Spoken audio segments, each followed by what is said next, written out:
Who am I? I remember great suffering, an intense inferno burning over my innocent body, and I remember those innocent people screaming. In a ruby-red dress, a child plays in a pile of human bodies. The moral universe is drowned. In a sea of lava, they are forced to swim, and the devil takes delight in the spectacle, and God is nowhere to be found. I was always told that I was an old soul. I always felt a little annoyed when people would say this to me. What did they mean, and why me? I thought it was another way of saying, you're too serious. I thought to myself, I don't have an old soul. I look like a little kid.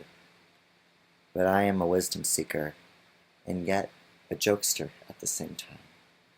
Reality is so severe and intense, yet so calm and so tranquil.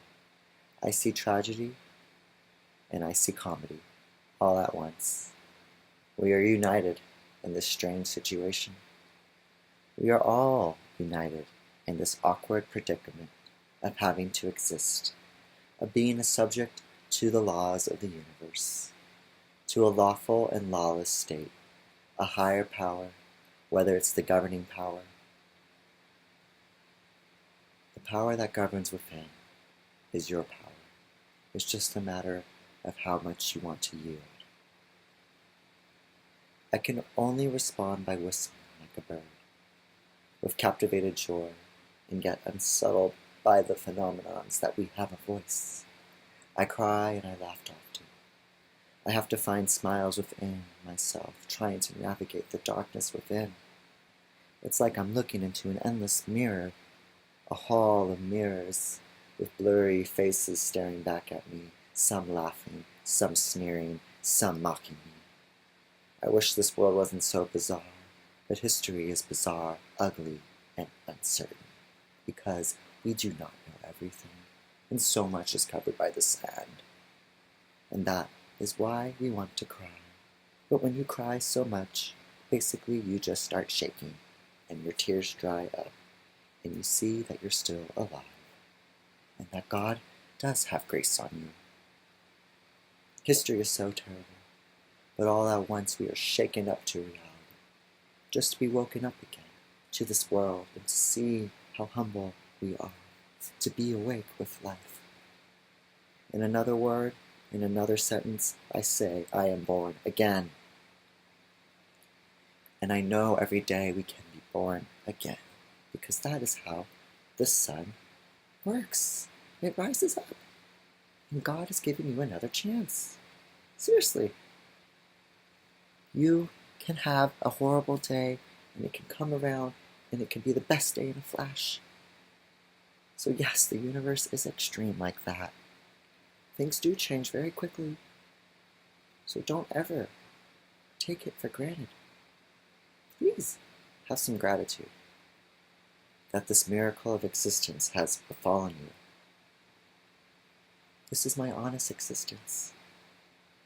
That you see that I'm hit by age, that I'm hit by experiences, and that I am hit by having to be a person in this body.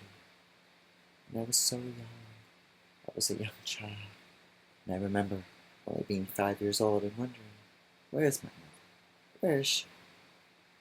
I just wanted to stretch out and see my mom.